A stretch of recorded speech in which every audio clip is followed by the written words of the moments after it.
Well, I was asked to talk about pecan varieties and marketing a little bit. Um, I'm going to do that kind of in reverse order and talk about marketing first and then go into varieties, because I think that a lot of times the marketing situation probably needs to inform the variety selection to a large extent. So basically with pecans, it was, pretty similar to a lot of other crops. Farmers have little control over the cost of production and almost no control over the price in a lot of situations going into the commercial market.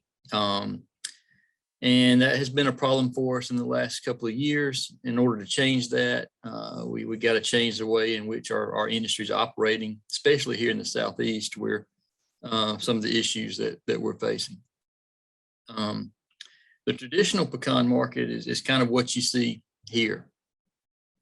Basically, the grower, grows the crop, sells that to either an accumulator or directly to the sheller. The accumulator will sell nuts directly to the sheller, and then it goes to either the gift pack market or the snack and ice cream market or retail stores, some restaurants and things like that. But all of that almost all goes through the sheller on the commercial pecan market. That's the way it had been done for years and years. And this put a lot of the power and control of the market in the sheller's hands, which a lot of times the growers aren't real happy about. In 2007, this dynamic changed a little bit when China got into the market. Within a year or two of their entrance into the market, well, I think in 2006, I think they bought something like maybe 4 million pounds of pecans from the US. And then in 2007, I think the price of pecans got below that of walnuts. So they took a chance on some, bought, I forget the number, but probably something like 15 million, something like that. And then it just exploded from there.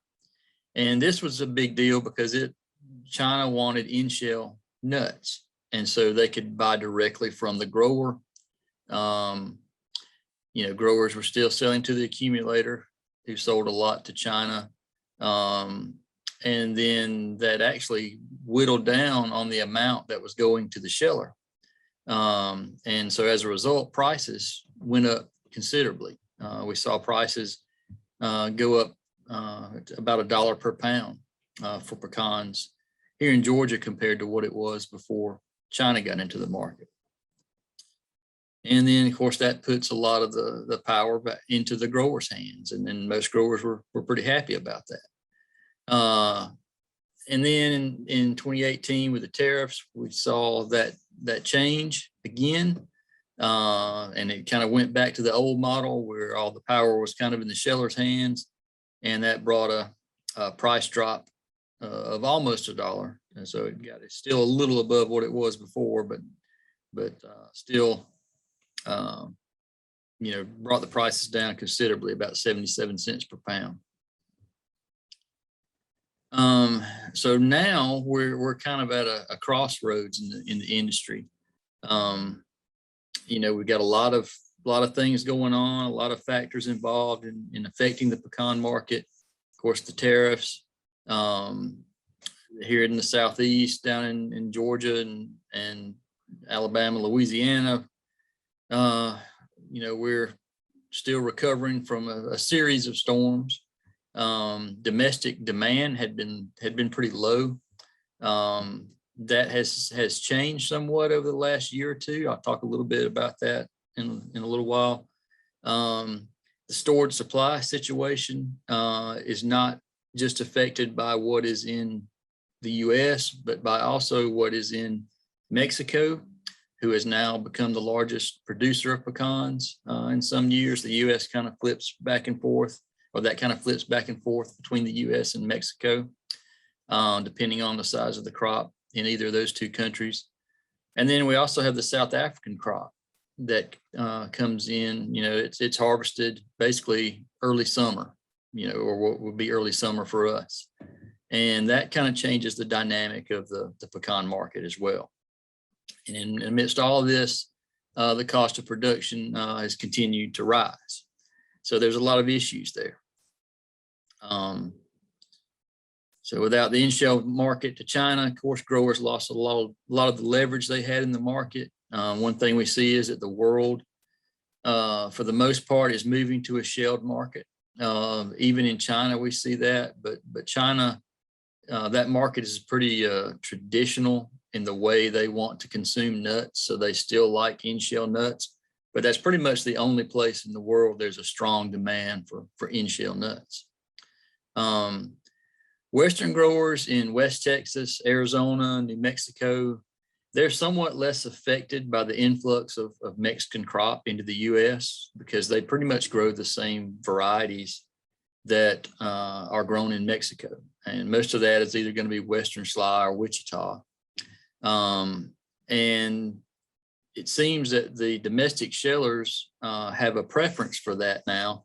And they're moving away from a lot of the old Stewart blends that we have in the southeastern U.S., largely because of the variability in the nuts that are grown here in the southeast, whereas they can buy them in the western U.S. and from Mexico, they're buying those same two varieties. All their equipment is set up to shell those varieties, so they don't have to change much. It's just a lot more efficient on their part. So in order to kind of counter this, we've got to try to grow better quality nuts with better uniformity and at a lower cost to try to compete in the domestic market here in the U.S. And I think there's a lot of room also to develop new markets. Pecans are still pretty much largely unknown outside of the areas of the U.S. in which they're grown. So there's still a big market out there for pecans if we can get them to people, because a lot of people who are, say in Pennsylvania or something, goes to the grocery store to get pecans. If they can find them, a lot of times what they see on the shelf, is in the baking aisle is not really what we would consider a very good pecan. A lot of times it's going to be very dry and dark and maybe an old nut. So that's not helping the demand for pecans either. One of the biggest issues you hear from shellers is that they can't move pieces. This has always confounded me a little bit because just from the little bit of marketing of my own crop that I have done, I've learned that a lot of people, a lot of consumers seem to prefer pieces to halves. Because a lot of people, when they use pecans, they're going to have to chop them up anyway. And so they want pieces. But I think one of the issues is there's just such a huge glut of pieces out there. There's so many that when shellers have a hard time moving those and the price on pieces drop a little bit, the shellers tend to panic and then the bottom falls out of the whole market. And that creates problems for us. So, where do we go from here? Well, one, I think all growers need to look at shelling at least a portion of their crop. I think this gives them they're going to be able to get a little bit more for their crop selling it directly. I'll talk more about that in just a minute. But it just gives them a little more options and they're not just dependent solely on one market. The other thing we've got to do is we got to start changing over basically the old varieties that we have in the Southeast and work with the shellers to understand better what type of nuts they want. For a long time in the industry, we were hung up on size. But in the shelling market, size is not that big a deal. They want something that's a 70 nut count or less. So that can be, 70 nuts per pound is a pretty small nut. But they don't mind that as long as the quality is good. So you want something that's 54 to 55% kernel or better. And size is not as important. And then if we continue doing things the way that we have been, that's where we're going to get into trouble. We've got to reduce the cost of what we grow and produce a better quality in doing that. And as I mentioned, there's still a lot of room to grow demand for pecans here in the U.S. Of course, we want to continue the in-shell market to China. That's that's probably the biggest thing that has helped the grower in a long time. And that's very challenging right now, not only with the tariffs. I think the tariffs, there's ways that China has a program that buyers over there can sign up for, that they can basically bring nuts in for basically half of what the tariff over there is right now. And they're willing to do that. But the problem now, of course, is transportation, getting them there with all the shipping problems that we see out there. So I don't know how much of a China market there will be for this year's crop. One thing that we see being talked about some is forward contract marketing. And what this is basically we'll get paid on a quarterly basis in most cases for the crop. Pecans are about the only tree nut that still uses the system to where growers harvest the crop, take it to the market, and get paid for all of it right there. Most other tree nuts, they use this forward contracting to where they will bring the crop in, they contract with a sheller or whoever to buy the crop, and then they are paid for it on a quarterly basis throughout the year. A lot of times this can be customized to fit the parties involved. And this allows basically a floor to be set in the price. They agree on what the low end of that price will be. And if there's some fluctuation in the market, the price goes up, the grower can benefit from that. But in this scenario, the sheller doesn't shoulder all the risk associated with any kind of a drop in the price. And so the push for this is certainly, of course, coming from that side of things. But we do see this in pretty much all the other tree nuts. One of the issues we have is that a lot of our small growers, can't really afford to stretch out those payments, over a quarterly basis. They need their money up front in order to pay bills and notes and things like that. So there's some issues to work out there, and it's going to require trust on both sides to do that. And so I mentioned earlier shelling and marketing your own pecans, and I think this is something that most growers need to consider. I think in a way, this is much better suited for smaller growers. It's easier to do because you don't have so much volume to get rid of. And mostly it's going to be very beneficial to do this when the prices are less than about $1.80 per pound, because you can get, over that if you shell and market them yourself. But the problem is most growers don't really want to deal with that side of it. They just want to grow pecans. But I think we're at a point where we've got to explore some of this a little more. Here in Georgia, having the nuts shelled and bagged is going to cost anywhere from 60 cents a pound to $1.25 per pound, depending on the packaging that you use. There are some food safety requirements you have to consider. A lot of times, if you contract with a certified sheller, they're going to have that food safety certifications that you need. And so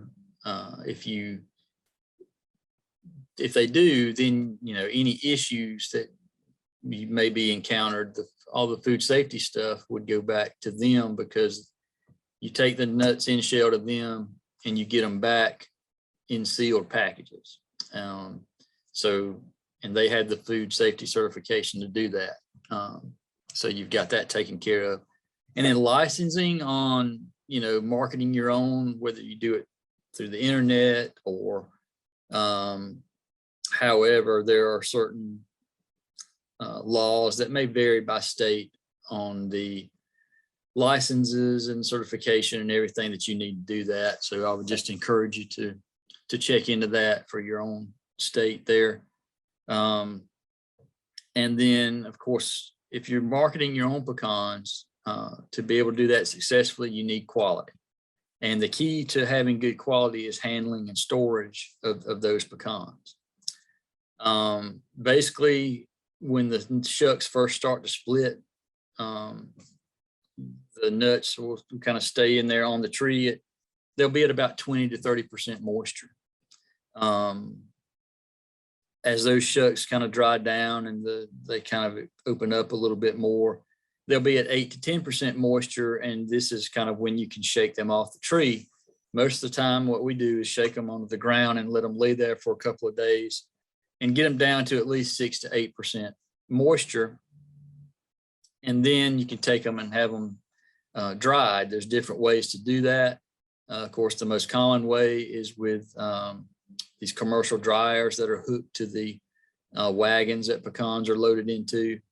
And you have forced air, a lot of times heated air, forced through there into those wagons to dry them out and get the moisture out of there. Another kind of a homemade way to do it is if they put the pecans in super sacks, like you see here, which is commonly what's done here as far as the packaging at the cleaning plant. You can take just floor fans and put those on top of the hole in the super sack on top, and use those to kind of pull the moisture out of there. Sometimes you may have to add a little heat to that by like a little space heater or something. They would just need to be careful in doing that, of course, for fire situations, but that can help to get some heat in there as well. And get them dried down, and kind of the industry standard is 4 to 4.5% is what you want. And this is kind of, this is the range of moisture where pecans are going to be able to be stable and stored for a longer period of time. You store in-shell nuts. As I mentioned, they need to be dried to 4 to 4.5% moisture. They'll last for about 4 months in this situation. Usually after harvest, we commonly, see pecans stored, in a dry building during the cooler months of the year for up to 4 months with no problem. If they go longer than that, in-shell nuts, you should dry, put them in some cold storage, 65% relative humidity, 32 to 36 degrees. And they could last in shell probably up to a year in those conditions and be fine. If you need to go longer than that, then they need to be in 25 degrees or freezing temperatures to preserve that quality. Basically, in-shell nuts are going to store better than shelled nuts or for longer. And among shelled nuts, the larger ones, the halves, are going to store better than pieces. So once you take that shell off, the smaller the half or the piece is of pecan, the faster it could potentially deteriorate. For shelled nuts, they can be stored for up to 8 months just in refrigeration at 32 to 36 degrees, 65% relative humidity. If they need to be stored for longer than that, I would bring them on down to freezing temperatures, 25 degrees or so for that. One thing we see that when frozen nuts are taken out of refrigeration, or especially from a freezer, you get a lot of condensation in the packages. that you use. And that's because the water vapor that gets trapped inside that package as it's sealed. And when that condensation occurs, it'll kind of be on the inside layer of that packaging. And of course, it's never good to have moisture in there. The pecans will absorb that moisture, and that's going to contribute to them potentially deteriorating faster. So to avoid that, you want to fill those containers up to the top. You can vacuum pack them as well. And then also flushing with nitrogen helps in that situation as well, helps preserve the quality a little better than just oxygen being in that bag. But if you do get condensation on these packages after you take them out of the refrigerator, I probably need to move them as quickly as possible.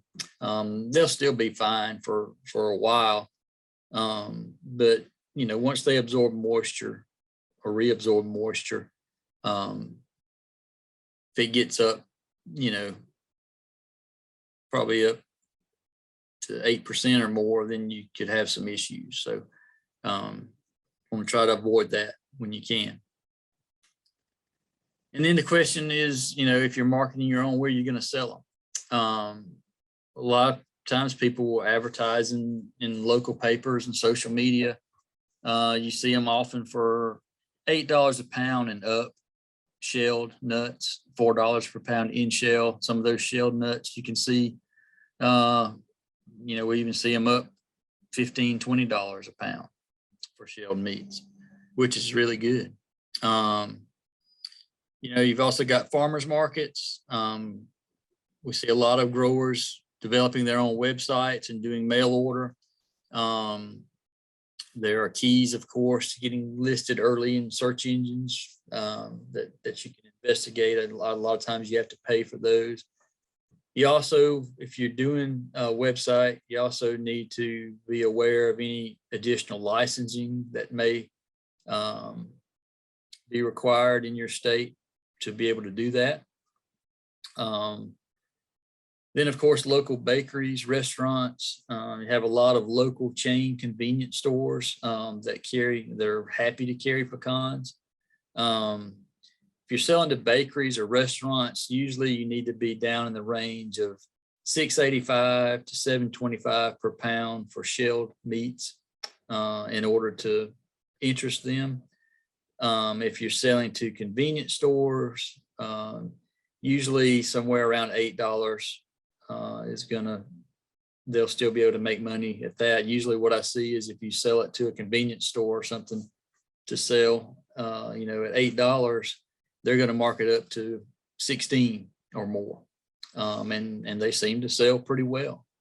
But, you know, college towns, tourist areas, metro areas, all these with the health benefits that we now know for pecans, these areas are kind of prime areas that for marketing pecans, and that's kind of the audience that the target consumer for pecans.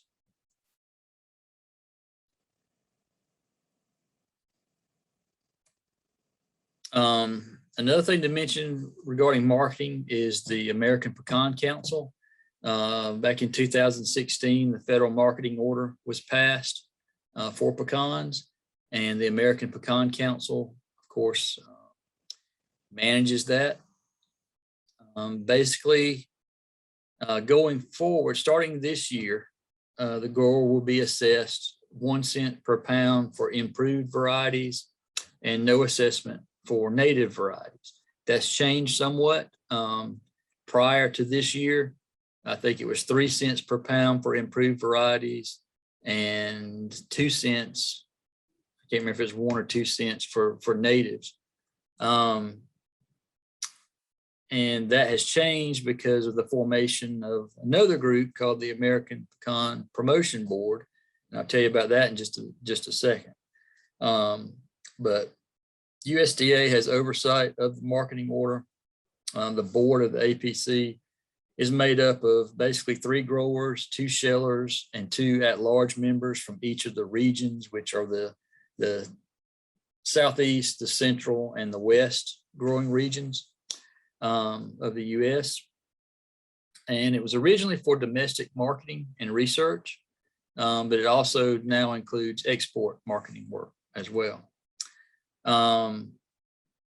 The American Pecan Promotion Board, as I mentioned, has just been formed, and it's composed of 10 growers and 7 importers at the moment. The reason they put this into place is so that they could, with all the nuts that were being imported into the U.S., that was having a negative effect on the market. And so they wanted to be able to collect assessments from those importers to go towards promotion of pecans. And so now with APPB in place, growers are going to be assessed 2 cents per pound for improved varieties, 1 cent per pound native. So between APPB and APC, the grower is still going to be assessed either 3 cents per pound or 1 cent per pound, depending on if they're growing improved or natives. And the importers are going to pay 4 cents per pound for shelled meats coming in and 2 cents per pound for in-shell nuts coming into the U.S. So this hopefully is going to give pecans a lot more marketing money to work with. And maybe you'll see a pecan commercial on the Super Bowl one day to help with some of that. And so we'll shift gears and talk a little bit about cultivars or varieties, because I think you needed that marketing information up front to be thinking about, you know, what is going to be the best market to go after in certain situations. And you also need to know what varieties fit those markets. And you can see this is the varieties that we recommend here at the University of Georgia for planting. And you can see we have them broken down into different categories. We have low input varieties, medium input varieties, high input. We have conditional and trial. Low input are those that you can grow with almost no fungicide sprays, even here in the humid weather we have in South Georgia. We've got 4 that are fully recommended on that list. That's McMillan, Excel, Elliott, and Kanza. And I'll go over some of these as we move forward. The medium input varieties are those that don't scab terribly bad, but you do have to have a fungicide program to grow these varieties. And that's going to be Caddo, Forkert, Creek, and Sumner. And then we have the high input varieties, which are those that are very susceptible to pecan scab and have to have a full fungicide program. That's Desirable and Pawnee are the main 2 in that category. Conditional varieties are those that are good varieties to grow, but they do have some issues that you need to be aware of as you're growing them. And Cape Fear kind of falls into that category. It's a very good producer. It can produce a good quality nut. It doesn't shell out very well. The halves tend to break apart as you're shelling it. And for that reason, a lot of times the shellers don't like it for the domestic market. It was a good nut for the in-shell market. But also the biggest issue with it is it's susceptible to bacterial leaf scorch, which all varieties are susceptible to it, but Cape Fear seems to express symptoms a lot more commonly than the other varieties do. But it's still a good variety. It's just, you need to be aware of exactly how to grow it. And then Kiowa, Kiowa is a good variety as well. One issue we see with it is that the nuts tend to turn dark pretty quickly on it if you don't harvest on time. The other thing is that if they're overloaded, and you want to fruit thin those to kind of bring the crop down a little bit to even out the alternate bearing. They don't like to turn loose of the nuts very easily. You usually have to shake them really hard, and you can damage the bark of the tree in doing that. So there's some issues there with Kiowa. And then for trial, these are newer varieties that look really good, but they haven't been around long enough for us to just fully recommend them. We haven't looked at them long enough, but they are looking really good. And the ones that fall into that category are Zinner, Lakota, Whidden, Avalon, Tanner, and Tom. I'll talk about some of these a little bit more too. I mentioned the fungicide sprays. This, of course, is our biggest input pretty much on pecans. And this is what drives the cost up considerably. You can see for our low susceptibility varieties, you can grow, that's those in that low input category. You can grow those if you have to with no sprays, but we do recommend to do 2 or 3 sprays, mainly to fight off some of those secondary pathogens that may jump on, like anthracnose, phytophthora, things like that, powdery mildew, and a few others. But usually 3 sprays is kind of all you need. It's not too terribly expensive to do that. You're looking at about $36 per acre. The medium susceptibility, you got to spray a little bit more. That drives the cost up to $87.50 per acre. And then those high susceptibility varieties, the desirable and Pawnee, that you really have to stay on top of with the fungicide program, it's up $130 or more per acre for those. So it makes a big difference what variety you grow as to how much money you have to put into to make them. I wanted to share this. This is kind of the results of our, we have a low input trial here in our research orchard.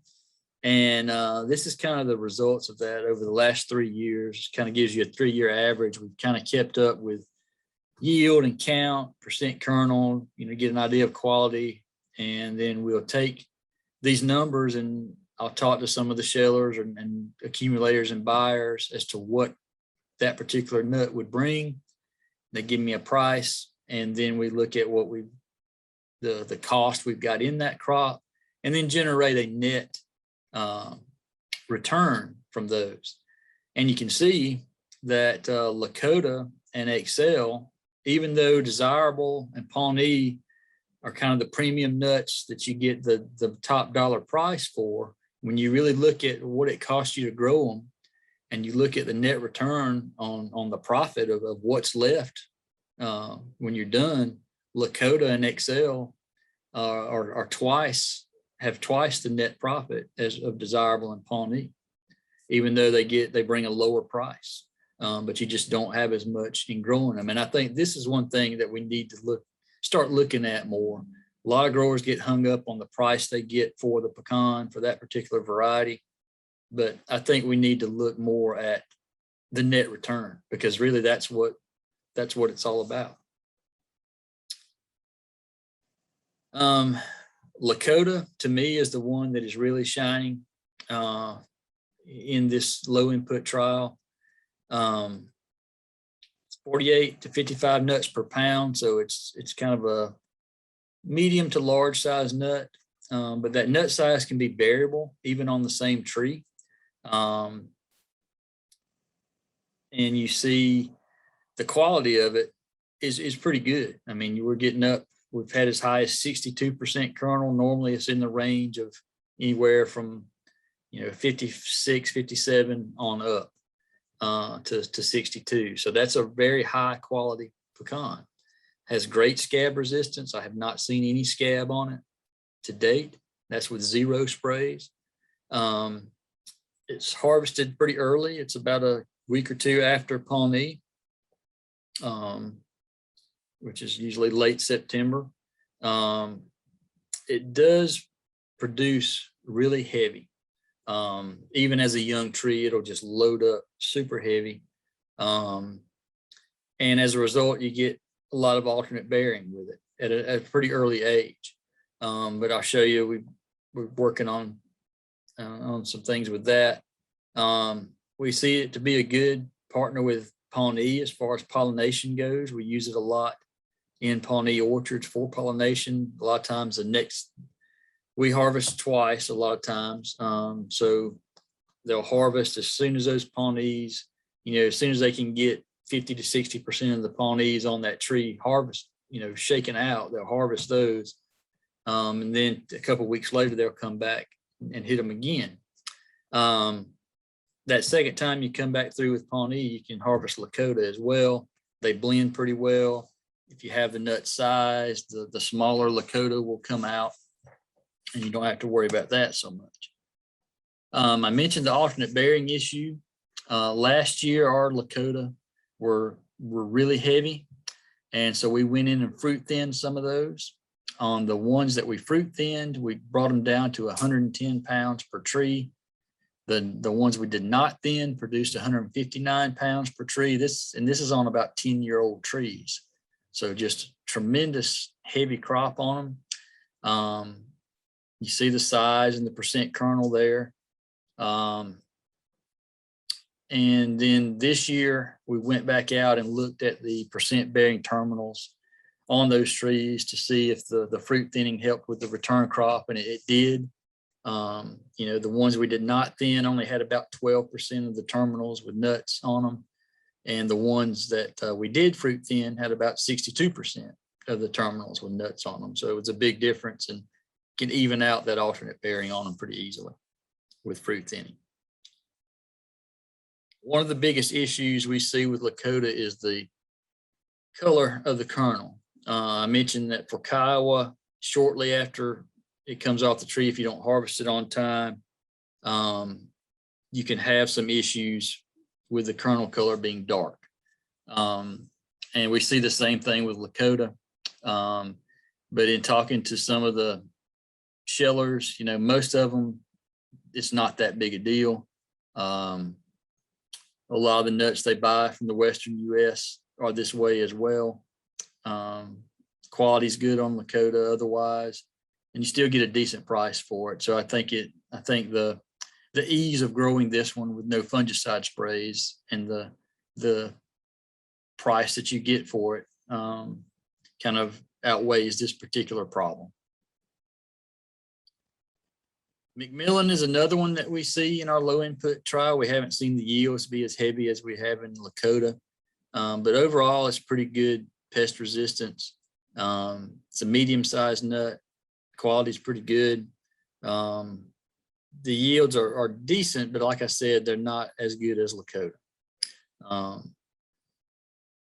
You can see it does, over the first 10 years, that last column there shows it does yield about twice of what desirable does. You can see this one has a really rough shuck to it. It's very characteristic of that particular variety. You can see the kernel there in the photo, kind of in the middle. It's not the prettiest kernel, but the color's pretty good on it. And the nut size is going to be pretty similar to a Stewart. It's just a kind of a high quality Stewart is what I consider McMillan.